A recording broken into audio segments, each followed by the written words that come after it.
Mesdames, Messieurs, bonjour, bienvenue à l'émission Crois-tu? Une émission qui a vu le jour en plein confinement. C'est pas facile à vivre. On a des craintes.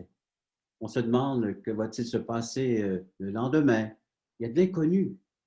Mais voici une émission avec un message d'espoir, un message d'encouragement, sous forme de témoignage. Témoignage de l'espoir. Des personnes qui ont trouvé une relation avec Dieu, un Dieu vivant, un Dieu réel dans leur vie. Aujourd'hui, on a le plaisir d'accueillir, de recevoir notre émission Crois-tu, M. Michel Nadeau. M. Nadeau, bienvenue à l'émission Crois-tu. Merci beaucoup. Michel, tu vis maintenant au Nouveau-Brunswick, mais on aimerait connaître ton enfance que tu as vécue en Gaspésie, au Québec. Oui, en effet, je suis gaspésien dans ce qu'on appelle la baie des Chaleurs. Et puis, j'ai grandi dans une famille, nous étions 5 avec mes parents. Et puis, le village où j'ai grandi, bien, il est presque inconnu. Si tu fais le tour de la Gaspésie, c'est sur la route 132. Alors, sur la 132, vous ne verrez pas mon village qui s'appelle Saint-Louis de Gonzague. Ce qui arrive, c'est que lorsqu'on arrive justement à Saint-Omer, là, on prend une route à gauche et on arrive dans le bas d'une montagne, un chemin de terre, et on doit monter 2000 jusqu'au fait de la montagne. Et là, on appelait ça le rang 3. Moi, j'ai grandi 1000 plus loin, au rang 4. Puis, ça montait jusqu'à la colonie, au rang 7.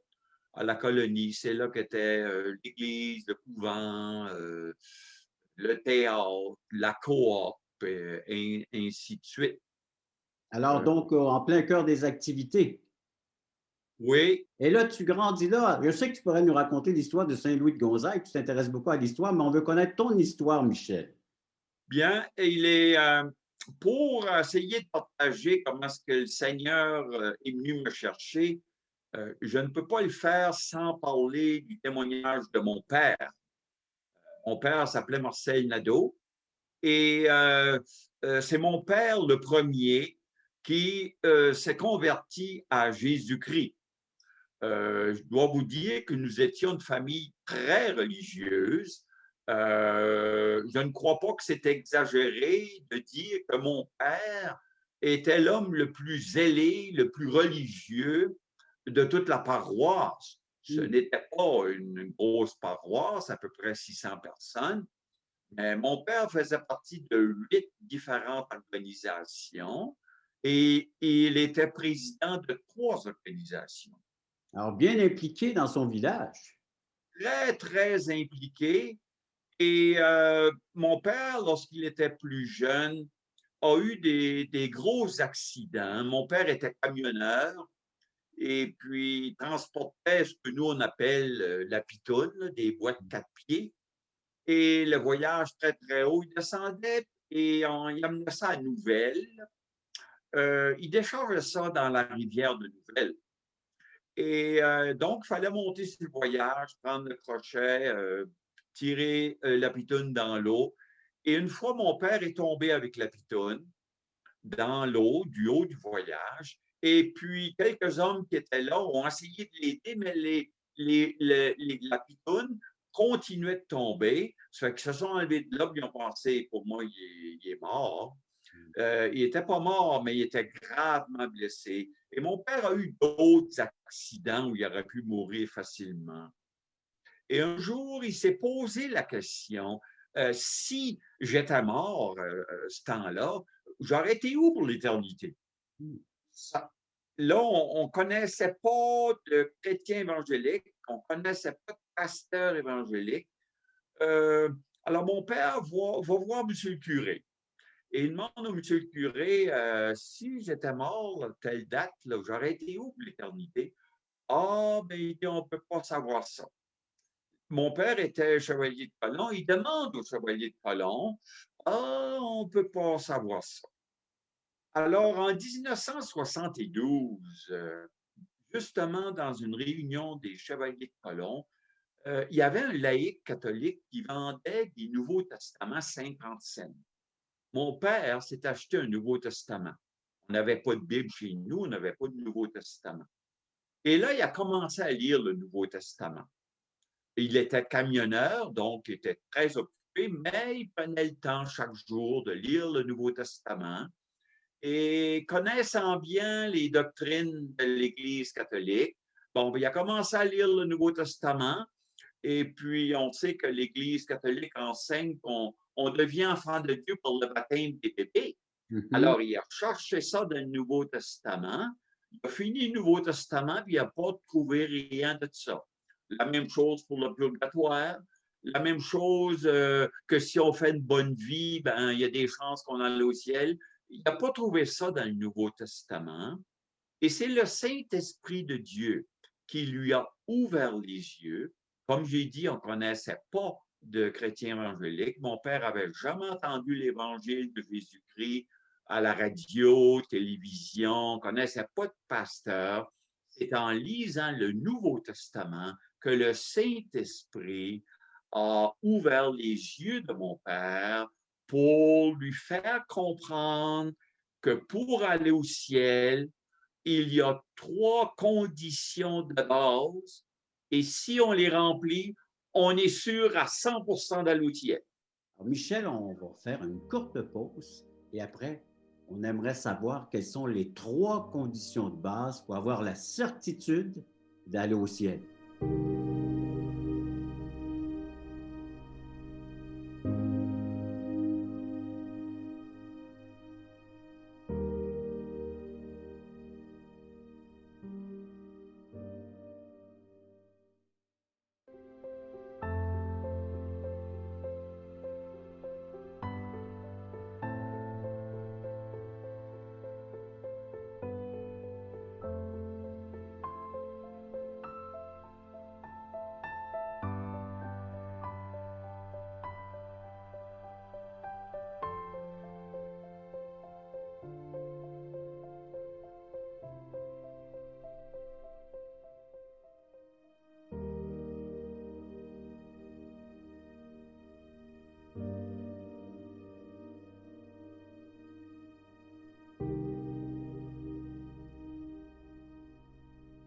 Pour faire un résumé un peu de ce que tu viens de dire, Michel, donc ton père, Marcel, frôle la mort à quelques reprises. Il s'interroge, peut-on avoir la certitude d'aller au ciel? Il s'agit d'un Nouveau Testament à 50 cents dans le temps, dans les années 70.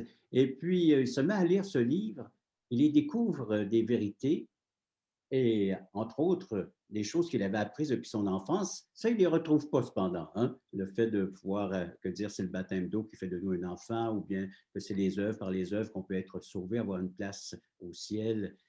Mais il découvre 3 belles raisons, en tout cas des certitudes dans sa vie, pour savoir et connaître qu'il peut avoir une place au ciel avec une assurance et une certitude. Et c'est ce qu'on aimerait entendre, Michel, de ta bouche. Oui, donc 3 conditions de base. Et si on les remplit, on est sûr d'aller au ciel. Puis si on ne les remplit pas, ben, on est sûr d'aller en enfer. Donc la première condition, tout en lisant le Nouveau Testament, c'est que mon père a compris qu'il était un pécheur, mais un pécheur perdu. Même s'il faisait partie de beaucoup d'organisations, même s'il était baptisé, religieux, le péché nous sépare de Dieu.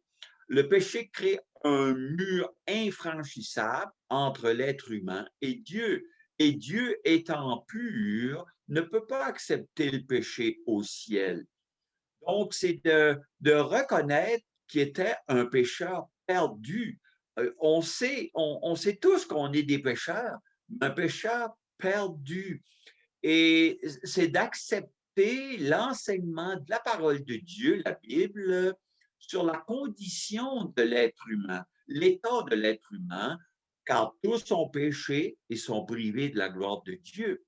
La deuxième condition, c'est évidemment, c'est comme la bonne nouvelle. La bonne nouvelle, Jésus-Christ, le Fils de Dieu qui n'a jamais péché, il est venu et il est mort sur la croix. Il est mort sur la croix pour payer la dette de nos péchés. Nos péchés, c'est comme une dette qu'on doit envers Dieu et nous ne pouvons pas la payer. Jésus-Christ vient et il paye la dette à 100% de telle sorte qu'il nous offre comme un cadeau. Et là, je m'en reviens à la troisième condition. Vu que le péché, c'est comme le problème, Jésus-Christ est le remède. Donc, troisième condition, qu'est-ce qu'on fait du remède? Et là, mon père a fait ce qu'on appelle, on pourrait appeler un transfert de confiance. Avant, il se confiait dans son baptême, dans sa religion, sa bonne vie, pour espérer d'aller au ciel. Maintenant, il a arrêté de placer sa confiance en lui-même et il l'a placé dans l'œuvre de Jésus-Christ à la croix qu'il a fait pour nous, pour toute l'humanité. Et là, en confessant ses péchés, en demandant pardon à Dieu, en mettant sa confiance en Jésus-Christ seul, là, mon père a expérimenté une paix profonde. Comme j'ai dit tout à l'heure, on ne connaissait pas de chrétien évangélique ni de pasteur. Mon père, à la conversion, a senti une paix profonde. Et là, il nous disait à moi, puis mon frère, puis ma mère, il dit, je suis sauvé. Je suis sûr d'aller au ciel à 100%. Mais Et là, Michel, comment tu réagis, toi, à tout cela? Tu as quel âge lorsque ton père se convertit de la sorte? moi, j'ai 16 ans. J'ai 16 ans. Et puis, mais vu que j'ai une très bonne relation avec mon père, je le respectais et j'ai commencé moi-même à lire le Nouveau Testament.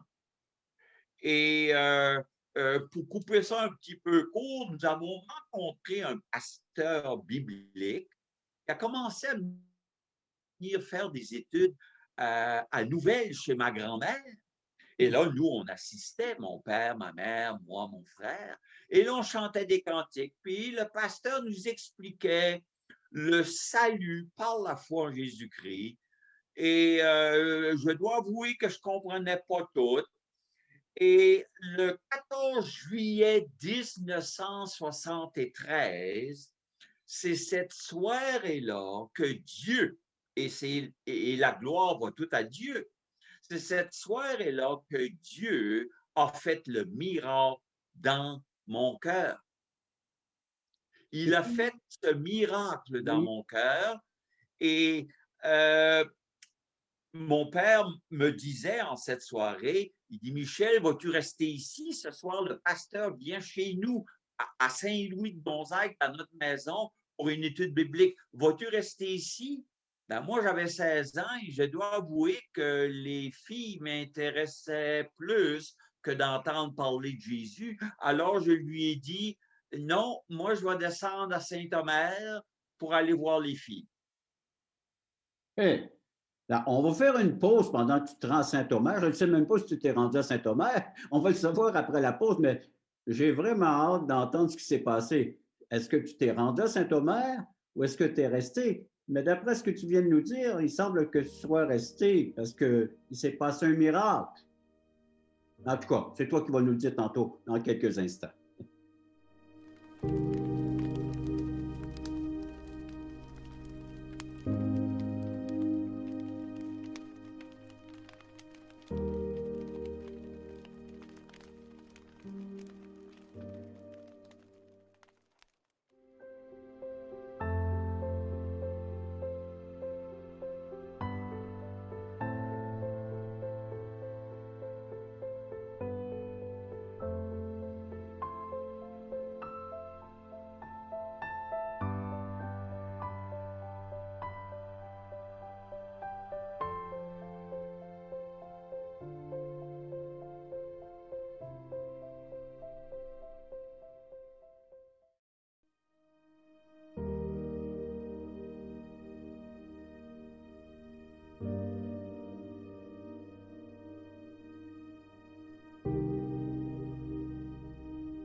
Donc, Michel, ton papa annonce qu'un pasteur de la Bible va se rendre chez toi à la maison paternelle pour expliquer l'Évangile, la bonne nouvelle. Mais toi, tu as un intérêt ailleurs.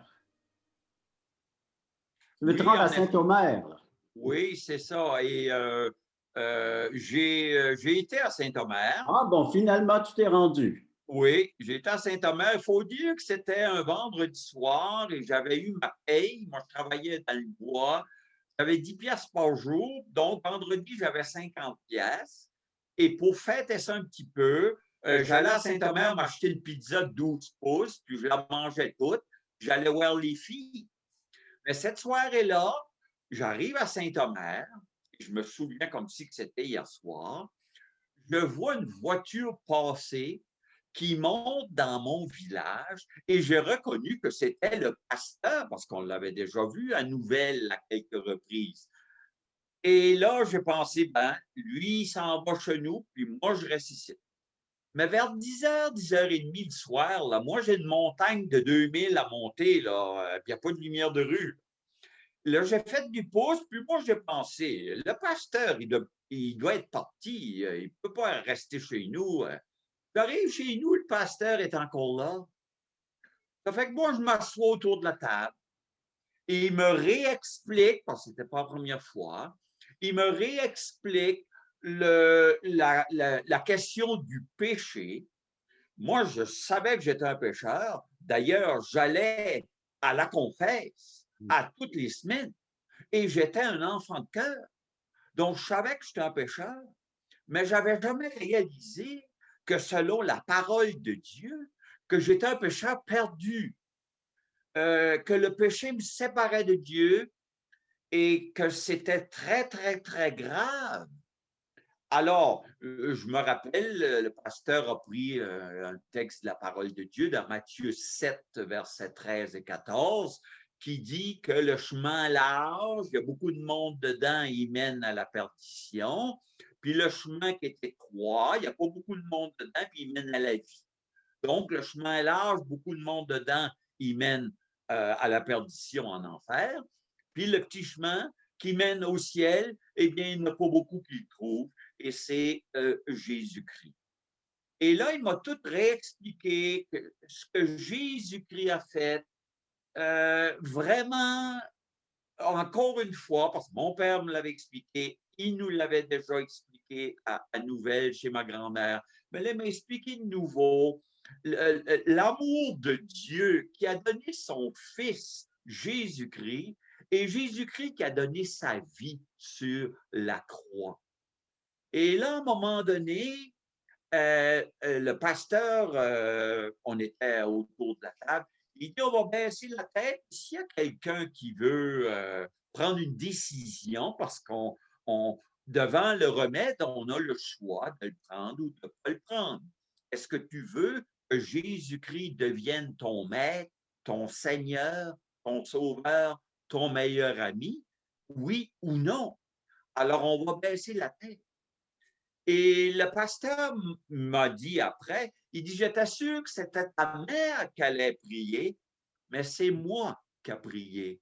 Et cette soirée-là, 14 juillet 1973, j'ai expérimenté une paix profonde et la vie n'a plus jamais été la même depuis ce temps-là. C'est la plus grande décision, la plus importante, la plus urgente. À quelle place qu'on va aller pour l'éternité? Dieu nous dit, Jésus-Christ t'offre ce cadeau gratuitement. Et là, je l'ai pris. Et là, mon père, évidemment, était tout excité. Mais Michel, par cette simple prière, tu veux dire que la même assurance qui est entrée dans la vie de ton père est entrée dans ta propre vie, Oui, d'avoir une mais place au ciel? Oui, mais c'est une prière qui doit être sincère et beaucoup plus qu'émotionnelle. Il faut reconnaître que tu es un pécheur perdu et Jésus dit qu'il est venu pour sauver les perdus. Alors, si on reconnaît que malgré notre religion, puis nos bonnes œuvres, puis notre baptême, etc., qu'on est des pécheurs perdus, eh bien là, Jésus dit, viens à moi, j'ai le pouvoir par mon sang précieux qui a coulé de pardonner tous tes péchés. Wow! C'est le ciel, c'est pas quelque chose qu'on peut mériter ou gagner. Jésus-Christ l'a gagné à 100% pour chacun de nous. Alors, si nous réalisons les trois raisons que ton Père a trouvées dans les Saintes Écritures et que toi, tu as réalisées par le partage de l'Évangile de la bouche de ce pasteur évangélique, il y a des gens qui écoutent l'émission, ils écoutent ton témoignage, puis ils réalisent ces trois conditions, ils peuvent faire la demande à Dieu.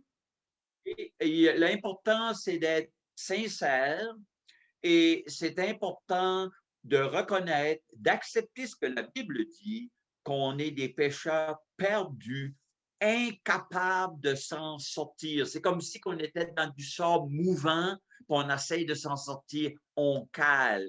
Donc, Jésus-Christ nous offre sa main, puis il dit, viens à moi, puis je vais te pardonner. C'est par la foi, c'est par notre confiance totale en Jésus.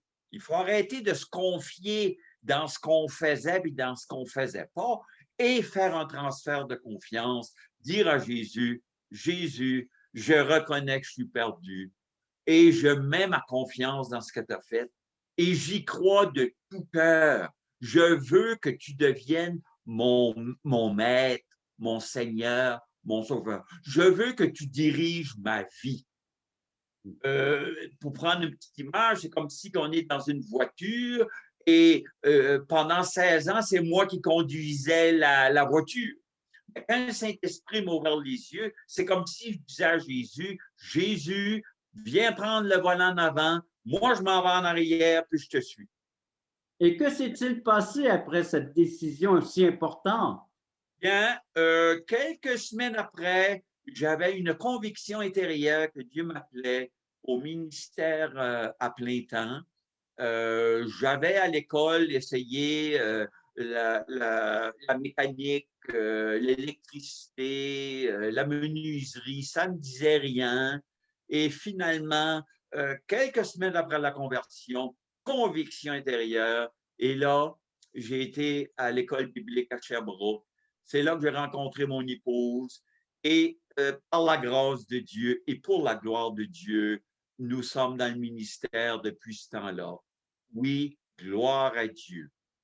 Michel, merci beaucoup de t'avoir prêté à l'entrevue de l'émission Croix-dessus. On a des choses importantes à mentionner à nos téléspectateurs, puis on reste ensemble, on va terminer l'émission ensemble dans les prochains instants.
Michel, une belle histoire.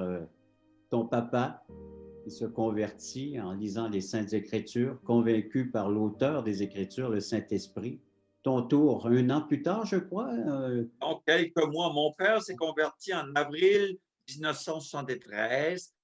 Moi, le 14 juillet 1973, dans la même automne, ma maman, et dans l'hiver de 1974, mon frère. Hey, avec le même message, tous avec le même message. Amen. Un seul message, c'est tellement simple, hein, Michel, un seul message qu'on peut tous découvrir en lisant les Saintes Écritures, en lisant la Bible, le Nouveau Testament, les Évangiles. Et Michel, moi, je veux te remercier. Merci d'avoir participé à notre émission. Je vais m'adresser maintenant à nos téléspectateurs d'une façon peut-être euh, bien plus personnelle, hein. Alors, Michel, on se dit au revoir, puis peut-être à une prochaine. Merci beaucoup. Et puis, vous tous qui êtes à l'écoute, juste vous dire que ce message est aussi pour vous. Vous aussi, vous pouvez en faire la découverte. Si vous n'avez pas une portion des Saintes Écritures, ça nous fera plaisir à vous en donner une tout à fait gratuitement. Un évangile selon Jean, vous pouvez en faire la demande. Ou un livre qui a comme titre Destination finale de Marc Cahill. Un livre qui va vous expliquer aussi de façon très moderne avec des mots donc faciles à comprendre, à saisir, ce que c'est que l'Évangile, la bonne nouvelle, en quoi vous devez placer votre confiance.